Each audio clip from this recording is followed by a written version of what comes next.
Yeah, obviously disappointing that we weren't in a position to win the game in the fourth quarter. Really thought we would be. Thought it'd be low scoring. Obviously, Minnesota's been stingy on defense, giving up 14 and 10 the first 2 weeks.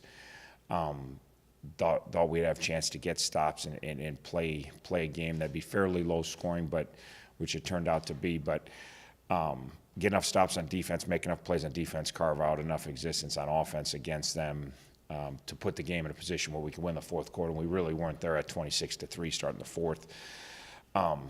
ST was good. We were pretty even. ST, their punter was obviously tremendous and pinned us deep 3 different occasions. But we did a good job kicking off. We did a good job punting too, so we didn't have a disadvantage there. Defense against a team we knew was going to pound the ball, really for the most part played really good run defense. Not that we totally shut them down, but their starting tailback had just over 4 yards of carry for the game. When you're playing a Big Ten team and you think you're going to hold them to just over 4 yards carry, they had under 3 yards of carry total for the game. Knew we could get stops. We did get enough stops. The only issue I have on defense is 2 third and longs.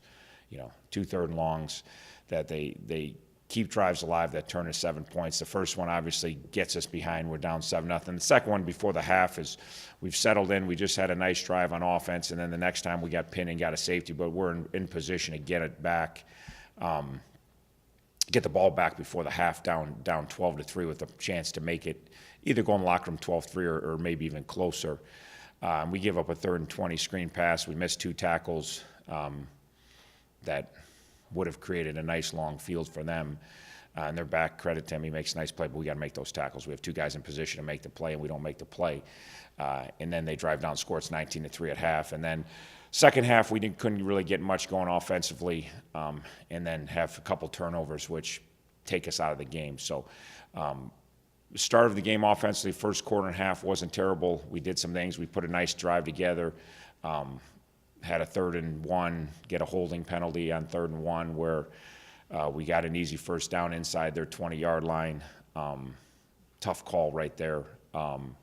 And we kick a field goal, but we had some momentum offense. In the second half, obviously the interception and the turnover puts the game in a bad position where we're chasing it, and we didn't really move the ball. So got a lot to clean up there. We got to create chunk plays. We didn't create chunk plays. We cannot turn the ball over, which obviously we did turn the ball over for the first time Saturday.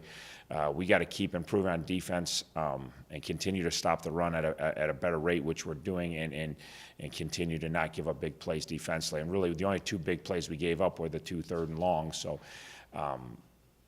makes it doubly frustrating that it's a 3rd and long, not a 1st and 10. Injury-wise, it's another physical team you played, and we saw reports about Kenny and James. So, what's their status and overall, how you guys feeling going into the MAC? Not good injury-wise. We feel okay going into the MAC, but we got obviously lost Kenny. We lost James. Kenny tried to go, played one play, landed on the ball, had to come out. James will most likely not play the rest of the year. He's got a myriad of things going. He's probably going to have to get surgery. They're making final decisions. But he will most likely not play the rest of the season. I think we'll get Kenny back fairly quickly. I talked to him last night. Some of the MRIs and the X-rays came back pretty good. He's a little beat up, but I think he's talking about playing this week. I don't know if we'll have him this week, but he's talking about playing this week. So I think he's going to give it a go. Is trying to get back in a hurry. And I think based on the information we got on him, it's more optimistic. We're still waiting on, there's 6 or 7 other kids we're waiting on MRIs and X-rays to see the extent of what went on. So it's finally took its toll. We got pretty beat up pretty early Saturday. We had no Becker, no Doyle, no James, no Kenny fairly early in the game, which are obviously four critical components to your offense. But we'll see as the week goes on. I'd say right now James is the only one for sure out. I say there's a bunch of other kids that are doubtful, but we don't. You come back Sunday and then you get your X-rays and your MRIs, and we'll have more information as the day goes on and as the week goes on. I think some kids, will be fighting to get ready to play for Saturday, but I don't think we'll know till towards the end of the week. With the offense struggling a little bit over the past 2 games anyway, how does James being out for the foreseeable future change your game plan and your offense going forward? Well, obviously, anytime you lose a good player, it's going to hurt you. But I don't see our game planning totally changing. We're still going to try to run the ball. We're still going to use our play actions. We're still going to try to push the ball down the field. Obviously, he's a major part of a lot of those things we do. But like we talked yesterday, is I feel horrible for guys that get hurt. No matter what the situation is, you feel awful for guys that can't play the sport they love. All right, but the other hand, there is somebody standing there waiting for an opportunity that's behind them, and it creates opportunities for other kids that have been working for 9 months and would like to play, but they're playing behind a good player, and now they're, so there's always a pro to everything. Obviously, you never want to see good players not playing, but now you're going to get opportunities, and other kids are going to have to step up and fill the void. And anytime you lose a good player, you're not going to necessarily replace him with one other good player, but we've not had him. James has been hurt each of the last 2 years, and he's a kid that has missed games in the past, and we've been able to move the ball and score points when he's been in the lineup, and obviously when he's not been in the lineup. So what can you tell us about Bowling Green then? Started with their offense, different style of offense than we've seen.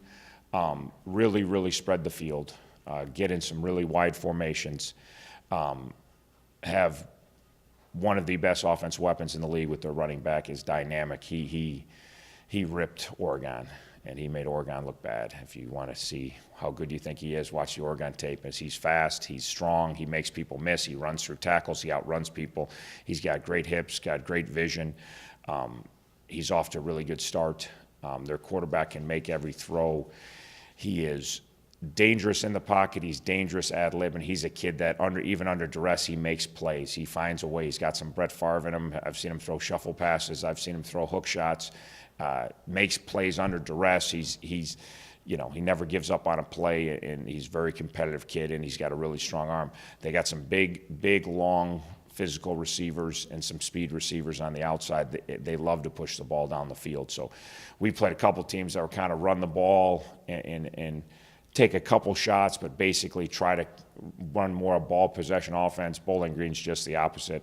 They're trying to spread the field. They still like to run the ball. They got people talk about their passing game, which is very good, but they run the ball over 50% of the time. They want to run the ball, but they spread the field. It looks like a passing attack, and then they get people out of the box, and they do a really good job of running the football. And then obviously they're known for whipping it around and producing points through the air. So they've been good on offense early in the year.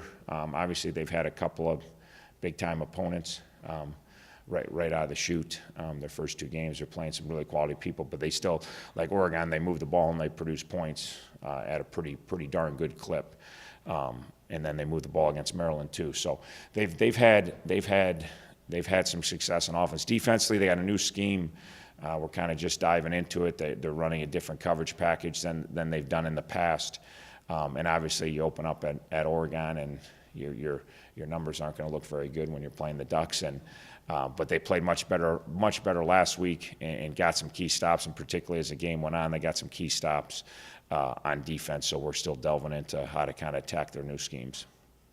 Alex Malzone got in for the last couple of drives. Were you impressed with him in limited action, and what's your quarterback situation looking like going forward? Yeah, no, Alex did a nice job. Obviously, it's not a great situation. We were just trying to get him some work and trying to get his feet wet.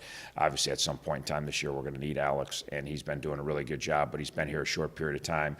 So it was more of an opportunity to get Alex in the game and get him going and get him for the future.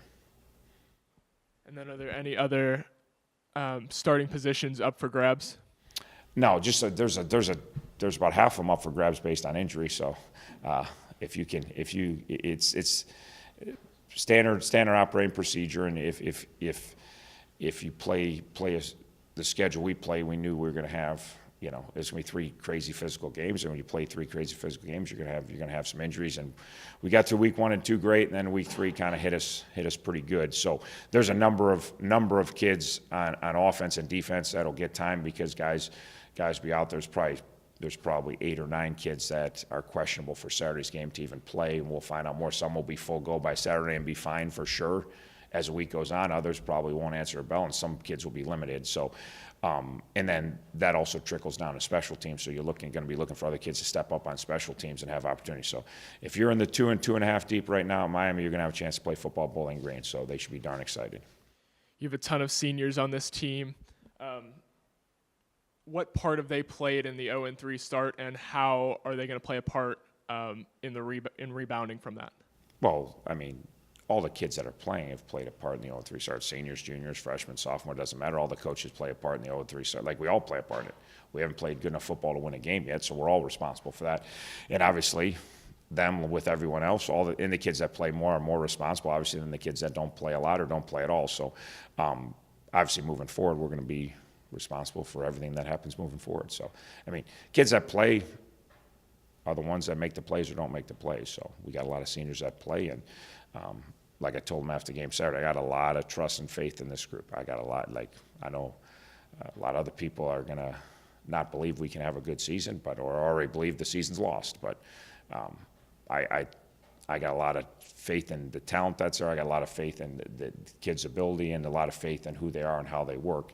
Obviously, we're going to be throwing a little bit of curveball with the injuries heading into conference play. We're not going to head to conference play close to how we were hoping to head into conference play, but that's all part of it, and that's the challenges of Division I football, and that's the challenges for any team sport. That, hey, how are you going to rise up when maybe some chips you're a little beat up because you're 0-3, you're mentally beat up, you're clearly physically beat up, and you don't have a lot of people that believe in you. And this is, we always talk about the adversity and how to handle it and who you are, and this is the time you figure out who kids are, and you figure out who coaches are, and you figure out, because no one around you is going to have much positive to say. So if you can't figure out how to stay positive and keep believing, then no one else is really going to help you do that. So this is why sports is so awesome. This is why the game of football is so awesome, because you actually get to deal with things that some people don't ever deal with in their entire life, and we deal with it on a daily basis.